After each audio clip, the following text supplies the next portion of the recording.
Hi everybody, it's Lace, and I'm here today to talk about some of the great things that are happening in R34, which is going to go live in just a few hours here. I'm shooting a little bit ahead of time on QA just so I have some time to actually play tomorrow and stuff. But the release notes are already up, and I'm just kind of showing what some of them say. One of the new things is Deco is now edible. So if I right click this pepper, I can take and use this food item, and I'd get the buff from it. So if I do that, boom. I'm eating this hot pepper. Where's that outhouse? Okay, I think it's somewhere over there. Just in case. um, so I've eaten the pepper, and now I have a little buff going from the food. I have +2 fire resistance for 2 minutes. So it's a little situational. Each food has a different effect. This is a lemon. Let's see what happens with a lemon. I haven't looked at each one of these items to see what their buffs are. I only charted out the actual uh, plated food, I guess you could call it plated or bold food. This one is lemon. Oh, one focus per second for 2 minutes. But anyway, that's the effects that you would get if they were in your inventory. And you ate them, and you can double click them to eat them from your inventory now. But also now deco in your house. Now, of course, you'd have to have permissions to the house to eat the deco. So if you have a group of friends and you're sharing the house and you've decoed it, you might want to tell them, stop eating my deco. The bowls and plates of plated food, like I said, that we have right now are not showing up in the housing thing. I don't know if that's a plan to change to where if like, let's see, consumable. So like if I can't place my banana bread for people to quite eat it yet. But if you had a guild house and you set a table up and you set peppers and, pumpkins and whatever and stuff on it that, your guild, everybody, if it was a guild place, everybody could eat at their parties and stuff. Now, other people, you'd have to add them to the lot, and that could be a huge pain in the butt if you don't set your permissions right. You could end up getting wiped out from a random stranger or something. So be careful of that. But this is the first step in edible deco. I know I've heard about it asked and requested on the forum several times, and hopefully our plates of food will eventually be able to be edible too. Now, this patch was just today, 9/28, and R34 goes live tomorrow. Maybe on the next build, they've already done these plates and stuff, or maybe that's something they have planned, and this is the first stage of edible deco. That would certainly be something I'm looking forward to, and I'm sure others have been looking forward to it as well. Lots of things to cover in this patch, and I'm just going to kind of randomly go through them one at a time. Going back to food again, they've said like the little small edibles like this, if I mouse over it, you can see it's just a 2 minute buff, +1 focus per second for 2 minutes. If I ate that, I'm just going to put my tomato back. I've done a chart of basically all the ones that you can craft and broken down their durations and just kind of have it as a little chart. And then what I did was I marked out that some things have carrot dependencies. Currently, I don't believe you can get carrots from the farmers. At least, last time I checked in QA, you could not. So the only way to really obtain carrots is to steal them. There's some scenes that have them growing in the farmlands. There's some that, where they're on the table and stuff.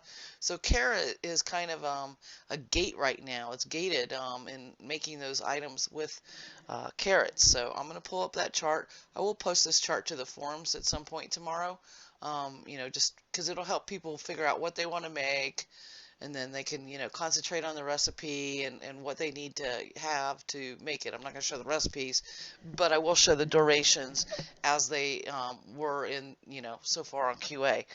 These things could all change, keep that in mind. The devs could tweak these or something, so don't think it's a Bible or anything.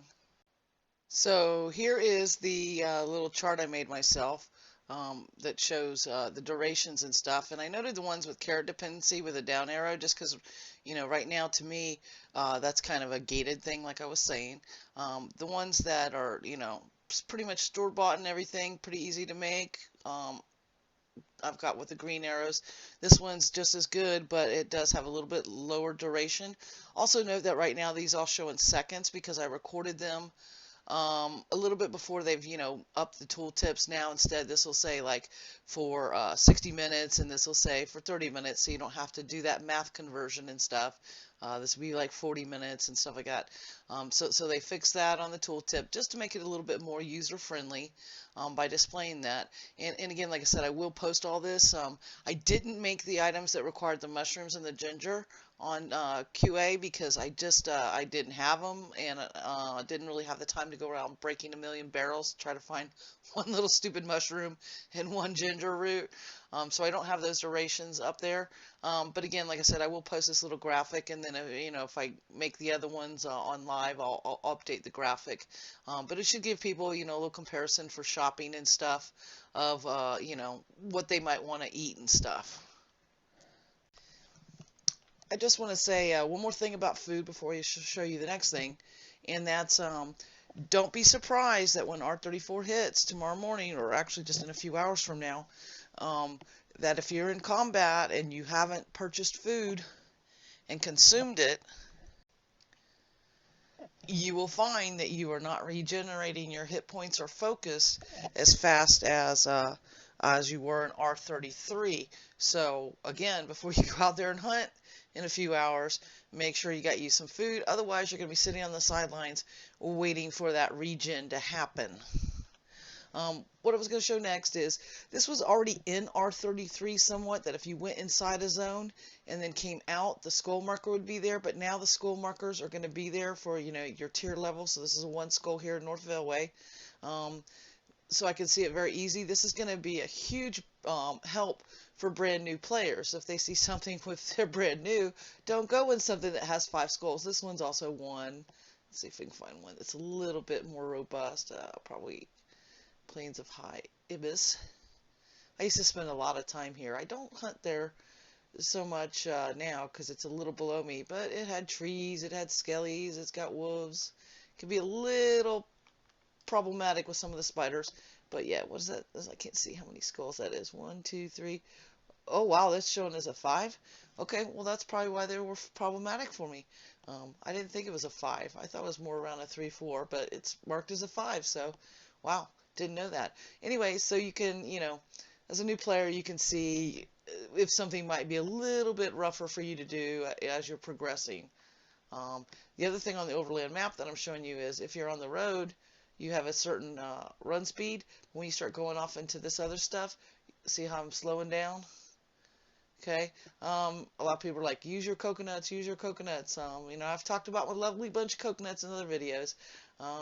We do have the Breast Cancer Awareness Biathlon coming up again, October 22nd, and the people are going to be racing around on the Overland map. They're not going to be allowed to use coconuts. So while they might see a shortcut, it might end up costing them some time. We'll see how that goes, since it'll be the first time that we have a live event since this change. Of the many, many things in R34, this is probably the only one that I'm just like, really? Why? And I kind of whined about it on the forums, but that's just me. I guess, it's been a staple of UO, and I should just get over it and quit my whining. But there's just so many good things in here. If there's only one thing that, like, see, I'm on the path. Why is it slowing me down? But if there's so many good things that there's only one thing I can complain about, this is an awesome release. and this is the only thing I can complain about. So there you have it. One more thing to say about coconuts and stuff. If you've lost your coconuts, which kind of sounds like a personal problem to me, but if you've lost your coconuts, you should be able to get a new pair from the stable boy in Owl's Head. So just find him, and you should be able to get some new coconuts there. That's where it was the last time I looked. Hopefully it's still there, and I'm not giving you false information, but you should be able to get new coconuts there to help you on your traveling. One other thing I want to point out on the Overland map, I'm over here by Soul Town. Our Doris is off, I think it's like that direction. Hometown is one of the projects that's been going on for many releases, and it's this island right here that you can go to. Hometown is where you can see a display of all the different homes and styles. I think the devs are still in the process of decorating them and stuff, but this is where you can go and actually go look at a house and decide before you buy. Walk around it just like you would a model home or something. That's the idea behind it, so you can see it. Some of the homes might be expired, because they were pledge based or something, but that doesn't mean that you might find somebody selling it on the marketplace forums or something like that. So you can always go and check it out before you buy it. I was heading over to our doors for another purpose, so I just wanted to point that out while I was over in this area. One other new thing in R34 is when you place your Idleman Birdbath reward from that pledge level, you now get a flock of birds that will be flying around the area. So like on this house property, you can use, I don't know if you can see all these little tiny birds moving. They're pretty high in case you have a really tall house, but look at them. I don't know, I think it's a pretty cool effect because one of the things I like doing is when I'm running for the boats here in Diamond Fields for the POT. You can see them all over here. I have my little flock of seagulls, and I ran so far away. Yeah, I can't sing, but you know that song, Flock of Seagulls. Um, so I always have liked watching the seagulls around this area. So now these aren't seagulls that are flying over here. I don't know if they're starlings or what they are. Maybe we have to ask the devs what kind of birds they are. But I think it's pretty cool that your bird bath actually attracts them. And you can see them from a pretty good distance too. You can see them all. So you know who has their bird bath. I've put bird baths in the house. I don't know if, let's see what happens if I put it in the house, if we'll still get seagulls on the property. So let's see. Well, not seagulls, but birds. Let's see what happens. Oh, they're still there. So it doesn't matter if you place it inside or outside. That's good to know. You get your birds around your house. Pretty neat. So one of the other things, I keep saying that because there's just so many things, is the headstones. So if I look at the default text over it, it's question mark grave question mark. What you can do now is just like signs, and we don't have a sign here, that's only in live. But just like you do on signs, you can double click it and you can set the text. For me, this brings back the memories of going to Disney World and stuff, and going to the Haunted Mansion, and as you're waiting in line and going through the queue, there's all those gravestones out there with different things you can read and funny things and whatnot. So you can be creative, do a limerick or something, or Jack kicked not only the bucket but the bucket helm. That's really poor, but I'm just off the top of my head there. And we can hit save.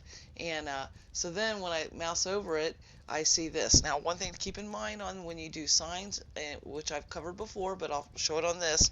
If you're in an area where a lot of people are, you're going to need to pick it up, put it in your inventory after you've put the text on it, and then just go and replace it.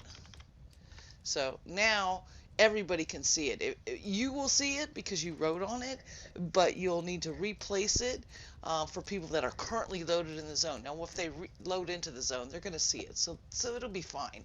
But that's just if you're trying to, do an event with tombstones or something. Also, you can kind of see the fireplaces here, both very nice. But anyway, I just kind of wanted to show the headstone there and show the text on it. And so you can get very creative for Halloween, build yourself a little cemetery and things like that, and put cool sayings. You could do quests. There's just, once you can put text on something, just like the signs, the possibilities are up to your imagination, but limitless. There's lots of things you can do with things like this once you can label them in this fashion. Kind of off the beaten path of the headstone text is the fact that one of the new recipes is bone armor. In making the bone armor, the plates and stuff like that, there's different plates, Constantine, white iron, meteoric, copper iron, augmented, kind of things. There's all those combinations for the base pieces of it, but the primary component, or not really so much the primary component, but the gated component of it is going to come from a boss mob where you're going to need a group to do it. I think Prism will sponsor an event where we'll take a group of people that want to go. The way I would suggest, if your guild's not doing it, if you're doing it with pickups and stuff, the thing that I would suggest is your leader loots everything and nobody gets their heads or trophies or whatever until you've repeated it so many times for the players. I think that's a fair way, so that you don't get somebody coming in there and they get their piece and leave the group, and now you're screwed because you don't have enough whatevers. I want to talk to a few other guilds and see how we can go about doing this, to where we can do some grouping and get folks their helmets, or not helmets, their pieces, to make the armor and stuff. The same thing, we know that more trophy heads will be coming, so people are going to want those trophy pieces. I think we've seen troll heads and stuff. I don't know if they still drop, but that's another thing, because in playing MMOs for a lot of times, or for a long time rather, you get those people that come in, they get their piece and they leave, and it's like, hello, help everybody else just because you got the random on it, with the group random loot thing, because this is whoever touches it gets the loot. It needs to be a controlled thing so that it's not, screwing everybody else over. So I'm looking at how we can do this effectively and bring in people that are non-guilded, that would just like to, get the things themselves, but also make sure that they're willing to make the time commitment so everybody can do it, and things like that. At least that's my idea. So one of the other new things coming up in R34 in a couple hours is you can visit the Oracle once per day, talk to the Oracle, you'll answer some questions, and they will give you, and I kind of just did this right before here because I was sampling it. She asked me a question, and I told her my answer, and I got a small reward. It doesn't show that it was exactly the 500, and I didn't check to verify that, but I'm sure other people have made sure we're getting our 500. But again, getting that 500 a day from talking to the Oracle, if you have a taxable row lot, well, you've just made your money to pay your taxes. So basically, you can live there for free and not have to stress about getting money or hunting or anything like that. This should ease the burden on a lot of people that just have row lots. Another thing that they've introduced is you can go to a town crier. Now, you can only do this once. It's not repeatable. But any town crier, that's going to be in your NPC towns, your POT, and there's hundreds of POT towns. So there's 20,000 gold right there if you visit every single player-owned town and talk to the town crier. You just made, it's going to take you quite a long time, and then plus all the NPC towns. But that's basically, over time, as you do that, you'll, net 20 grand. Additionally, as you do QA, for the folks that have access to, Dev Plus, doing QA, you can earn 5 kodos by putting in your 4 hours of testing time each month before the releases. Usually the QA servers come up a week, 2 weeks, something like that before the actual release. So helping the devs test and find bugs and stuff, you'll get rewarded. With those kodos, they're 3,500 off your tax, quote unquote, or rent, rent money. So if you combine those two things, as a Dev Plus, and you got, say in the lottery that's coming up, let's say you got a taxable village lot, now you've got enough money to pay for that, and you didn't take any of your other out-of-pocket expenses. So that should help. That should help a lot of folks that didn't get in on the taming game and charge billions of dollars for all those pets that now are useless to everybody. That wasn't a tamer. So that should help that. But it also, again, it's another way to earn a little money as you're wandering around the world.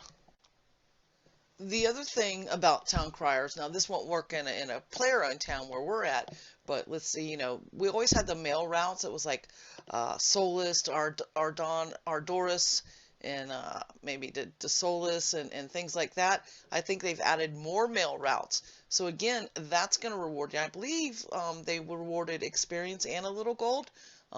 So doing the mail routes as a new player is a really good way to start learning kind of where everything is in relation to each other, because it's going to send you from one town to the other, and it doesn't mean you have to run and go deliver that mail right that second.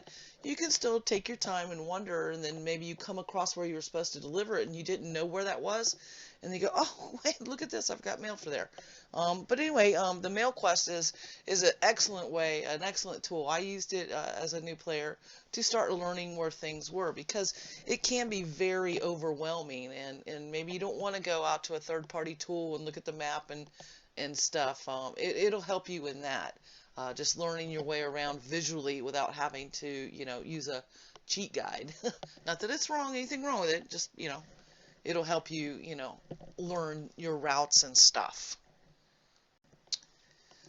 So as if all the things I've already shown you visually weren't enough, I'm just going to kind of verbally go down all the other new things. There's a bunch of new crafted instruments coming in the game, like accordion, pipe organ, or like a monkey grinder organ, bagpipes, marching band outfits, fancy marching band outfits, new bone armor recipes, training dummy, astrolabe, stone ruins, spider legs, which is basically like a cloak slot, kind of a Halloween inspired thing there. Spider leg look on your stuff. There's even a burned out village home, so if you want to look like you live in a kind of a rec area, when I'm in, not rec like recreation, but like burned down village, you can even build one of those houses. There are more trophy head mounts coming in.